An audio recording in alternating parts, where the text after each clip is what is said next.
Čaute ľudia, dnes tu máme novú recenziu na hru FIFA 15, ktorú odrecenzujem ja, Norris. A je to vlastne recenzia po dlhej dobe, dúfam, že sa vám bude páčiť, dúfam, že vám objasním novinky a vylepšenia a zároveň aj zápory tejto hry.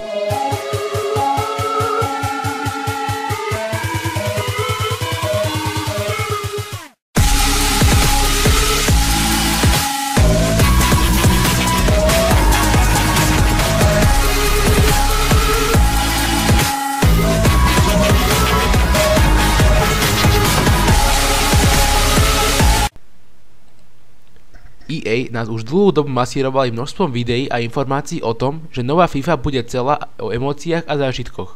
V hre sa totiž pokúsili vykúsiť atmosféru skutočných futbalových súbojov, kde proti sebe stoja giganti, legendy súčasnosti a vy nielen aktívne zasahujete do diania na ihrisku, ale hlavne si ho máte užiť aj ako divák. Určite vás poteší, že nový ročník obsahuje licencované štadióny, hlavne Premier League.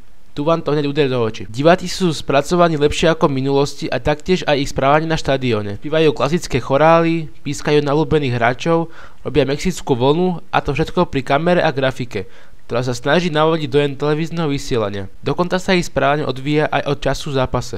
To je presne to, o čom EA tak dlho hovorili. Na všetko teraz musíte dať väčší pozor, nemôžete sa spoliehať na to, že vždy odohráte bezchybný pas. Aj preberanie je o niečo zložitejšie, lopta odskakuje a ťažšie sa spracováva. Zmenená je aj obranná hra. Ponovom vylepšená vo váš prospech. Obrannými zákrokmi dokážete lepšie odobrať loptu súperovi a taktiež si ju dokážete dobre pokryť pred napádaním. Ako každá hra má aj táto hra svoje zápory. A určite by si lepšie vyváženie zaslúžili aj brankári, ktorí vás občas na vyšších obťažnostiach budú privázať do zúfalstva aj v prípadoch, že budete hrať proti slabému tímu. V istých chvíľach totiž chytia takmer skutočne všetko. Môžete si vypracovať najkrajšie akcie v histórii futbalu a oni to aj tak perfektným zákrokom vykryjú. Hra ponúka rýchle zápasy, sezóny v tímoch ako manažér a ako hráč a samozrejme nechýba ani FIFA Ultimate Team, kde si postupne budujete čo najlepšie fungujúci vlastný tým zo svetových hráčov. S tým všetkým sa zabavíte solidne, no predsa by to už chcelo trošku oživenie.